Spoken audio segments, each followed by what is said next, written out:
আমার সিএম আগেই বলে দিয়েছেন কানুন থেকে সরকার চলবে, সরকার থেকে কানুন চলবে না। এত দুর্নীতি হয়েছে না, তখন কেন বললেন না? আজকে দুর্নীতি বাইরে আসছে, তখনই ওরা সব কথা বলছেন। তখনই বিজেপির আসার আগে বলার উচিত ছিল ওনাদের। যেখানে দুর্নীতি হয়েছেন তখন তো এরা কিছু বললেন না, আজকে কেন বলছেন? মিনাদি, আপনাকে মাধ্যমে স্বাগত। দিদি, আমরা দেখতে পাচ্ছি দিকে দিকে তৃণমূলের কাউন্সিলর, তার মধ্যে রয়েছেন কলকাতা পুরসভার কাউন্সিলর অরূপ চক্রবর্তী এবং সুশান্ত ঘোষ। আমরা দেখলাম এনারা ব্যুরো যে চেয়ারম্যান, সেই পদ থেকে ইস্তফা দিচ্ছেন, কি বলবেন? নমস্কার। এতদিন ধরে এরা মমতাদির অনুপ্রেরণার থেকে চলতো, যে মমতাদির অনুপ্রেরণা, রাস্তাতে অনুপ্রেরণা, হাউসে অনুপ্রেরণা, বজেটে অনুপ্রেরণা। যেখানে হাউস মিটিং হতো লাস্টে একটা এদের সবসময় মমতা দিদি জিন্দাবাদ। আমি সবসময় আপনারা দেখেছি, আমি বলেছি যে একটা বিধানসভা আছেন কি কর্পোরেশন আছেন কি পার্টি অফিস আছেন, সবসময় আমি দেখেছি যেখানে দুর্নীতি হয়েছেন তখন তো এরা কিছু বললেন না, আজকে কেন বলছেন? এত দুর্নীতি হয়েছেন, এত অত্যাচার হয়েছেন, এত আপনার যা কিছু হয়েছেন, চোরি ডেকেতি, আইপেক কোম্পানি থেকে ডেকেতি হয়েছেন, চোরি হয়েছেন, আর আপনার সিন্ডিকেট, ভ্রষ্টাচার যত হলো, তখন তো একবার বললেন না এরা। আজকে কি হয়েছেন? আজকে কিছু নতুন হয়েছেন কি? এখন এরা বলতে শুরু করে দিয়েছেন। একেবারে বিভিন্ন রকম ক্ষোভের কথা বলছেন, বিভিন্ন অভিযোগের কথা বলছেন। তো কেন বললেন না এতদিন? আজকে কি হয়েছে? আজকে সব কিছু বাইরে এসে গেছেন যে সংগঠন ভালো নয়, কথা শুনতো না, অভিষেকের চলতো, সব কিছু কথা এখন তুলে দিয়েছেন। এতদিন কি করলেন ওরা আমি বুঝতে পারছি না ভাই। ওরা কি করেছেন? পদে বেশি পদ চাইছেন কি ভয় থেকে এরকম বলছেন? কি ভয় আছেন? ভয় থেকে বলছেন কি? অন্যদিকে আমরা দেখতে পাচ্ছি অরূপ চক্রবর্তী, তিনি একেবারে যে মুখপত্র পদ থেকে পদত্যাগ করার কথা বলেছেন। অন্যদিকে শান্তনু সেন, তিনি জাতীয় মুখপাত্র যে পদ তৃণমূলে রয়েছে সেখান থেকে পদত্যাগ করছেন। আমি তো আগেই বলে দিয়েছি হ্যাঁ। যে এত দুর্নীতি হয়েছে না, তখন কেন বললেন না? আজকে দুর্নীতি বাইরে আসছে, তখন ওরা সব কথা বলছেন। এতদিন কেন থেকেছে ওখানে? কি ভয় ছিল? আজকে কি ইডির ভয় আছেন? কি ভয় আছেন? টাকা লেনদেনে ভয় আছেন কি? কি ভয় আছে? ওই জন্য এরকম কথা বলছেন। কেন বলে যাচ্ছেন এরকম কথা? এরকম কথা ছিল তখনই বিজেপির আসার আগে বলার উচিত ছিল ওনাদের। এখন কেন বলছেন? কি ভয় আছেন? কাকলি ঘোষ দোষী, তিনিও তো সমস্ত পদ থেকে নিজেকে সরিয়ে নিলেন, পদত্যাগ করলেন তৃণমূলের সমস্ত পদ থেকে। উনি এতদিন চুপ বসেছিল, আজকে বলছেন আমি দায়িত্ব পালন করতে পারলাম না। এখানে যে আভয়া মারা গেছেন, আরজিকে রয়েছেন, আজকে আপনার যে পার্টির বাইরের লোক দেখছেন, এখন উনি ভালো করে বলতে পারছেন না অভিষেক বন্দ্যোপাধ্যায় পার্টি চালাচ্ছেন। এখন বলছে উনি, এতদিন কেন বললেন না? এতদিন কেন বললেন না কাকলি দি? এতদিন তো মমতা দি সবার জন্য খুব ভালো ছিল, একবার খারাপ হয়ে গেছেন। উনি বলছেন আমি পার্টির ভিতরে বলেছিলাম, কেউ আমার কথা শুনলো না, তখন আগে ছেড়ে দিতেন। ইলেকশন আগে কেন ছাড়লেন না? কি ভয় আছে ওদের?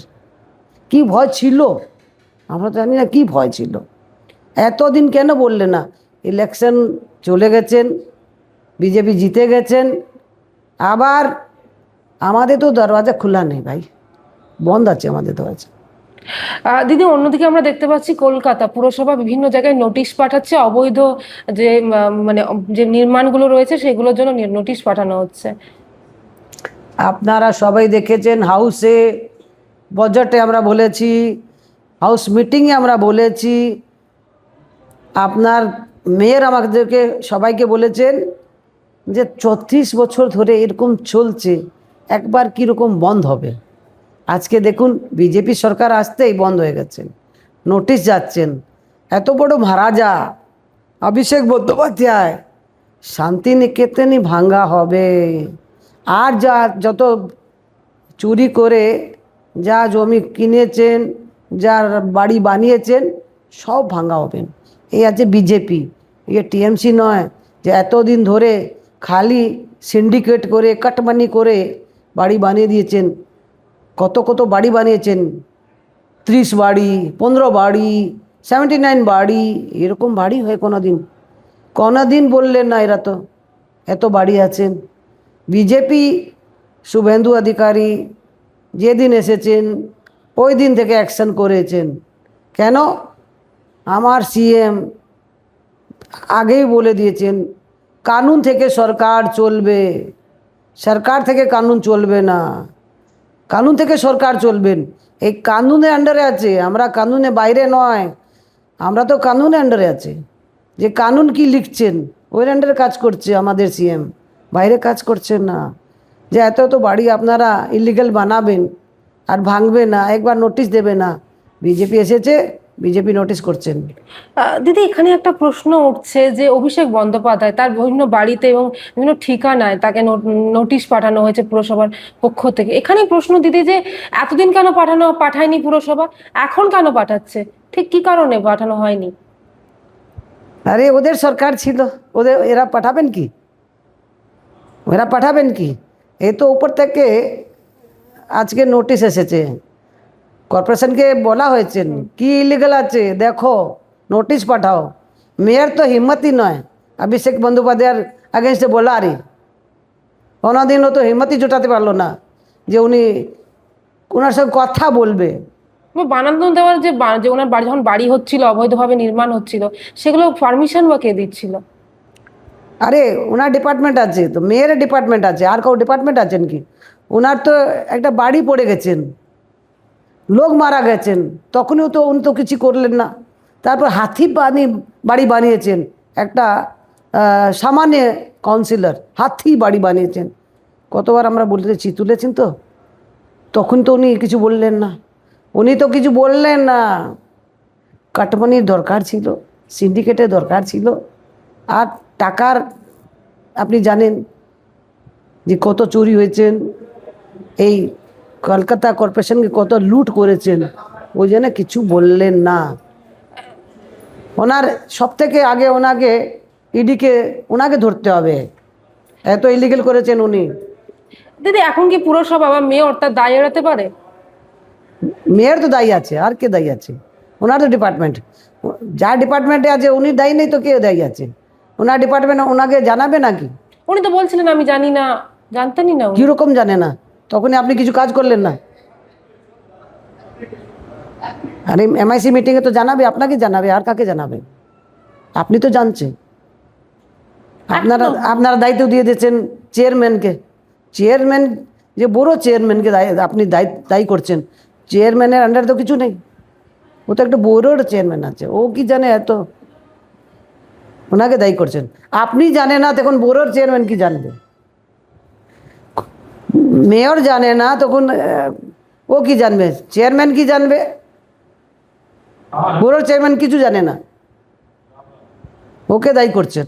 আপনি নিজেই জানে না, আপনি নিজেই বলছেন আমি জানি না, তো কে জানবে? আপনার ডিপার্টমেন্ট, আপনি হাউসে সবসময় জবাব দিয়েছেন, আপনি জানেন না? কতবার আমরা তুলেছি, আপনি তো বলে যাচ্ছেন 36 বছর ধরে এরকম চলছে, আমরা ঠিক করতে পারছি না, তখন তো আপনিই দোষী। যেভাবে ভাঙা হচ্ছে মনে হচ্ছে ভবিষ্যৎ কি হতে পারে এই অবৈধ নির্মাণগুলি, যা যা হয়েছে। ভাঙা হবে, যা ভুল করেছেন, ক্ষতি করেছেন কর্পোরেশনের, ক্ষতির কিছু মাফি নেই। আপনাকে দেখেছেন তো যোগী বাবাকে, কোনোদিন মাফ করলে না, আমাদের শুভেন্দু অধিকারীজি মাফ করবে না। উনি সবকা সাথ সবকা বিকাশ সবকা হিসাব, হিসাব করবো আমরা সবার।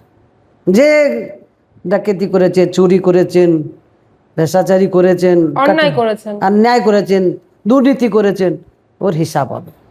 সবকা সাথ সবকা বিকাশ সবকা হিসাব, হিসাব হবে।